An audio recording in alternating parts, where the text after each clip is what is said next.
आज हमारे पास एक तरह की पहेली है। एक पौधा है जिसे हम जंगली रतालू या वाइल्ड याम के नाम से जानते हैं। और साथ में है एक पुराना टेक्स्ट जो इसके बारे में कुछ बहुत ही अजीबो-गरीब बातें बताता है।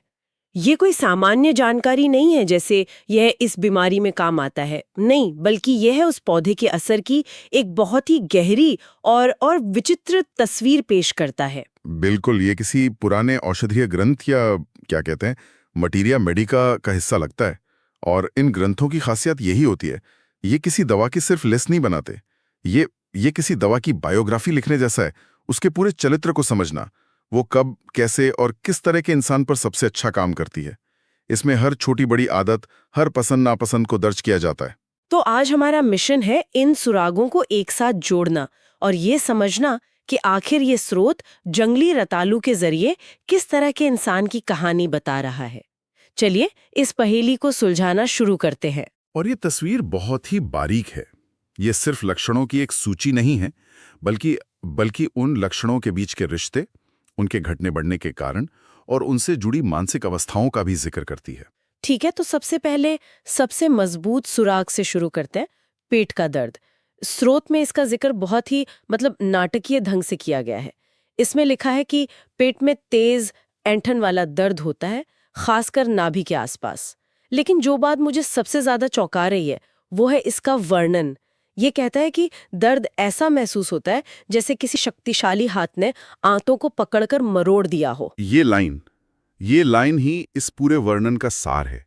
वो शक्तिशाली हाथ वाला रूपक सिर्फ एक काव्यात्मक कल्पना नहीं है, ये उस दर्द के अनुभव की सटीक प्रकृति को बताने की कोशिश है।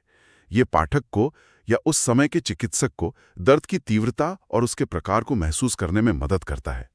ये कोई धीमा हल्का दर्द नहीं है, ये एक हिंसक मरोड़ने वाला दर्द है। वाह, ये सुनने में तो ऐसा लग रहा है जैसे पेट में कोई अदृश्य राक्षस बैठा हो जो आंतों को निचोड़ रहा हो। ये सिर्फ दर्द से कहीं ज्यादा है। और स्रोत ये भी बताता है कि ये दर्द नियमित अंतराल पर उठता है, जिसे इसमें पैरोक्सिज्म्स कहा गया है। मतलब ये लगातार नहीं रहता। सही पकड़ा, ये लहरों की तरह आता है। अचानक उठेगा, अपनी चरम सीमा पर पहुंचेगा और फिर शायद कुछ देर के लिए शांत हो जाएगा। और फिर वही चक्र दोबारा शुरू होगा। स्रोत ये भी इशारा करता है कि ये दर्द किस तरह के लोगों में ज्यादा पाया जाता है। हाँ, ये भी एक दिलचस्प जानकारी है। स्रोत के अनुसार ये उन लोगों में ज्यादा होता है जिनकी पाचन शक्ति कमजोर है, चाहे वे बुजुर्ग हों या युवा, और खास तौर पर चाय ज्यादा पीने वालों और जिन्हें खाने के बाद गैस बनती है, उनमें ये समस्या ज्यादा होती है। देखिए, ये स्रोत सिर्फ एक अलग थलग लक्षण को नहीं देख रहा है, वो उस व्यक्ति के पूरे संदर्भ को देख रहा है, उसकी आदतों को, उसके शरीर की बनावट को। ये एक बहुत ही समग्र दृष्टिकोण है। पाचन शक्ति की कमजोरी, चाय का सेवन और गैस बनना, ये सब मिलकर उस जमीन को तैयार करते हैं जिस पर यह विशेष प्रकार का दर्द पनपता है। और यहाँ पर यह पहेली और भी उलझ जाती है और शायद सबसे हैरान करने वाला सुराग सामने आता है। दर्द का शरीर की मुद्रा से सीधा संबंध है। स्रोत कहता है कि आगे की ओर झुकने या लेटने पर दर्द बढ़ जाता है, और इसके ठीक विपरीत सीधा खड़ा होने या पीछे की ओर झुकने पर दर्द में आराम मिलता है। एक मिनट, ये तो बिल्कुल उल्टा है। आमतौर पर जब पेट में दर्द होता है तो इंसान दोहरा हो जाता है, खुद को सिकोड़ लेता है। माएं भी बच्चों को कहती हैं कि पेट दर्द हो तो घुटने मोड़कर लेट जाओ। लेकिन यहाँ आराम तन्ने से मिल रहा है, सिकुड़ने से नहीं। यही इस दवा की पहचान है। ये एक बहुत ही अजीब और विशिष्ट लक्षण है जो इसे बाकी पेट दर्द की दवाओं से अलग करता है। मरीज को फैलने या तने से आराम मिलता है। और देखिए, स्रोत में एक छोटी सी टिप्पणी है, रेव ऑफ कोल। इसका क्या मतलब है? ये किसी कोड जैसा लग रहा है। यह उस समय के चिकित्सकों के लिए एक सीक्रेट कोड की तरह ही है। कोल का मतलब है कोलोसिंथ, जो पेट दर्द के लिए एक और बहुत जानी मानी दवा है। लेकिन कोलोसिंथ का दर्द आगे झुकने और पेट पर दबाव डालने से ठीक होता है। तो यह रेव ऑफ कोल वाली टिप्पणी यह कह रही है, ध्यान देना, यह वो आम पेट दर्द नहीं है जिसमें मरीज आगे झुककर आराम पाता है। यह उसका ठीक उल्टा है। यह दिखाता है कि वे कितने बारीक अंतरों पर ध्यान देते थे। तो ये छोटा सा नोट सिर्फ एक तकनीकी विवरण नहीं है, बल्कि यह इस स्रोत की सटीकता और तुलनात्मक विश्लेषण की गहराई को दिखाता है। यह लिखने वाला कह रहा है, देखिए, ये साधारण पेट दर्द नहीं है, यह उस खास दर्द से बिल्कुल उल्टा है जिसे आप शायद जानते होंगे। कमाल है। बिल्कुल, ये एक बहुत ही बारीक और महत्वपूर्ण अंतर है। ये इस बात पर जोर देता है कि लक्षणों की सूची बनाने से ज्यादा जरूरी है उनके प्रकट होने के अनूठे तरीके को समझना। ये छोटी सी टिप्पणी इस पूरे वर्णन को एक नई पहचान देती है। ये दर्द की तस्वीर तो बहुत साफ है, लेकिन क्या ये समस्या सिर्फ पेट तक ही सीमित है? मतलब क्या ये सिर्फ पाचन का मामला है या ये उस व्यक्ति के पूरे शरीर पर असर डाल रही है? क्या स्रोत इस बारे में कुछ और बताता है? हाँ, और यहीं से ये कहानी और भी दिलचस्प हो जाती है। स्रोत सिर्फ पाचन तंत्र तक ही सीमित नहीं रहता, वो शरीर के दूसरे बज़ाहिर असंबंधित हिस्सों पर भी ध्यान केंद्रित करता है, जैसे कि हाथ और नाखून। इसमें फैलन का जिक्र है। फैलन? ये क्या होता है? फैमन उंगली के सिरे का, खासकर नाखून के पास की त्वचा का एक बहुत ही दर्दनाक और गहरा संक्रमण होता है। इसमें तेज चुभने वाला दर्द होता है। लेकिन यहां भी स्रोत बहुत विशिष्ट है। यह नहीं कहा गया कि यह फैनन की कोई सामान्य दवा है। स्रोत कहता है कि यह फैनन के शुरुआती चरण में काम आती है, जब दर्द तेज, चुभने वाला और असहनीय हो, जब पहली चुभन महसूस हो। यह समय की सटीकता पर भी जोर दे रहा है। और इसके साथ ही ये भंगुर यानी आसानी से टूटने वाले नाखून और पैरानेशिया की प्रवृत्ति का भी उल्लेख करता है, जो नाखून के आसपास की त्वचा का संक्रमण होता है। लेकिन मुझे ये थोड़ा अजीब लग रहा है, पेट दर्द और टूटने वाले नाखून। मैं समझ सकता हूं। सच में ये तो ऐसा है जैसे कोई कहे कि कार का इंजन खराब है इसलिए उसका म्यूजिक सिस्टम ठीक से नहीं चल रहा। मुझे ये कनेक्शन बिल्कुल समझ नहीं आ रहा है। क्या ये सिर्फ एक संयोग नहीं हो सकता? हो सकता है जिस व्यक्ति के बारे में ये लिखा गया हो उसे पेट दर्द भी था और उसके नाखून भी खराब थे। हम ये कैसे मान लें कि इन दोनों के बीच कोई गहरा संबंध है? आपका सवाल बहुत वाजिब है, और यही इस स्रोत के नजरिए की खूबसूरती है। ये उन संबंधों को उजागर कर रहा है जिन्हें हम आमतौर पर नजरअंदाज कर देते हैं। ये सुझाव दे रहा है कि जिस व्यक्ति में डायोस्कोरिया वाले पेट दर्द की प्रवृत्ति है, उसी में नाखूनों की कमजोरी और उनके आसपास संक्रमण होने की भी प्रवृत्ति हो सकती है। इसे ऐसे सोचिए, अगर किसी पेड़ की जड़ में कोई समस्या है तो आपको सिर्फ एक सूखी टहनी पर पानी डालने से काम नहीं चलेगा। आपको पीली पड़ती पत्तियों, कमजोर तने और सूखी टहनियों, इन सबको एक ही समस्या के संकेत के रूप में देखना होगा। ये स्रोत भी यही कर रहा है। मतलब ये स्रोत चीजों को टुकड़ों में नहीं देख रहा। वो पेट दर्द, कमजोर नाखून और संक्रमण को एक ही जड़ से जोड़ रहा है। ये एक तरह का सिंड्रोम है, न कि सिर्फ अलग-अलग बीमारियां। एकदम सही। ये एक समग्र दृष्टिकोण है जहां शरीर को एक एकीकृत प्रणाली के रूप में देखा जाता है। पेट की गड़बड़ी सिर्फ पेट तक सीमित नहीं है, उसका असर शरीर के बाहरी हिस्सों जैसे नाखूनों तक पर भी दिख सकता है। शरीर एक ही कहानी कह रहा है, बस अलग अलग तरीकों से। ठीक है, तो हमने पेट की बात की और अब हम नाखूनों तक पहुंच गए। ये शरीर की कहानी है, लेकिन इंसान सिर्फ शरीर तो नहीं होता।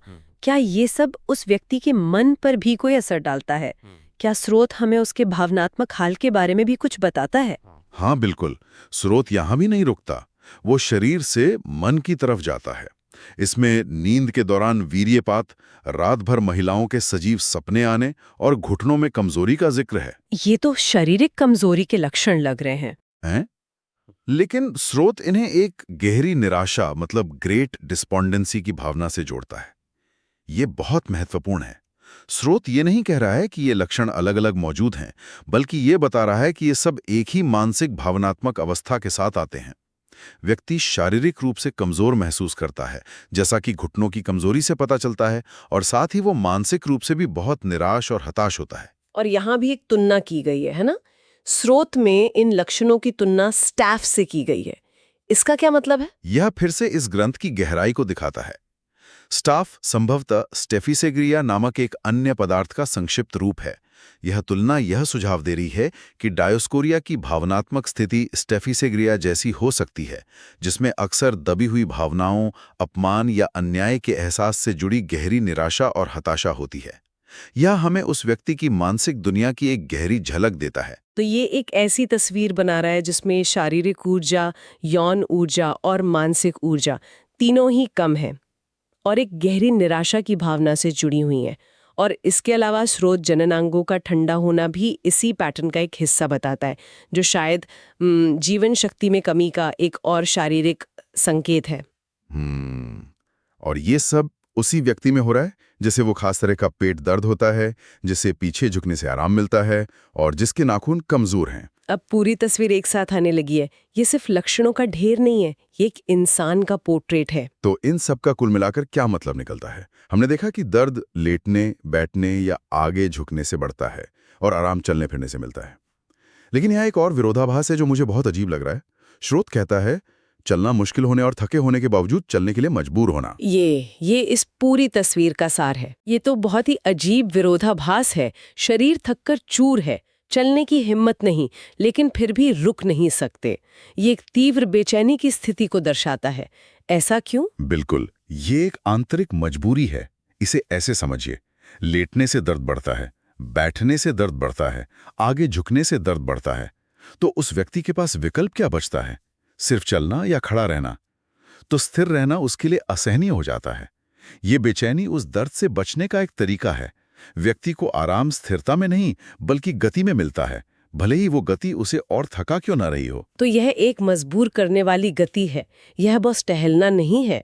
यह एक ऐसी बेचैनी है जो व्यक्ति को खड़ा होने और चलने पर मजबूर करती है। हाँ, और ये उस निराशा की भावना के बिल्कुल विपरीत है जिसके बारे में हमने अभी बात की। यहाँ एक गहरा विरोधाभास है।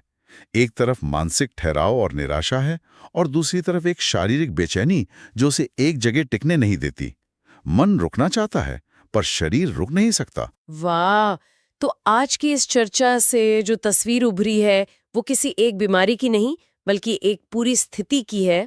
स्रोत डायोस्कोरिया विलोजा को सिर्फ पेट दर्द की दवा के रूप में नहीं बल्कि एक बहुत ही विशिष्ट प्रकार के दर्द के लिए प्रस्तुत करता है, जिसकी पहचान शरीर की मुद्रा से होती है। ये एक ऐसा दर्द है जो सिकुड़ने से बढ़ता है और तनने से कम होता है। और ये कहानी सिर्फ पेट तक सीमित नहीं रहती, ये नाखूनों की कमजोरी और उनके संक्रमण तक जाती है। फिर ये गहरी निराशा, कमजोरी और यौन ऊर्जा की कमी वाली भावनात्मक स्थिति तक पहुंचती है। और अंत में वो अजीब विरोधाभास जहां थकावट के बावजूद चलने की एक मजबूरी है, क्योंकि स्थिरता ही सबसे बड़ी दुश्मन बन जाती है। में नहीं है, बल्कि कौन और कैसे को समझने के बारे में है। ये दिखाता है कि कैसे एक ही असंतुलन शरीर के अलग अलग हिस्सों में अलग अलग तरीकों से प्रकट हो सकता है। ये स्रोत पाचन की परेशानी को भंगुर नाखूनों और एक विशेष भावनात्मक स्थिति से जोड़ता है। ये सोचने पर मजबूर करता है कि हमारा अपना शरीर हमें कौन से ऐसे छुपे हुए संदेश भेजता रहता है जिन्हें हम अक्सर नजरअंदाज कर देते हैं। जब शरीर का एक हिस्सा चिल्ला रहा होता है तो दूसरे कौन से हिस्से हैं जो चुपचाप फुसफुसा रहे होते हैं और हम उनकी आवाज सुन ही नहीं पाते।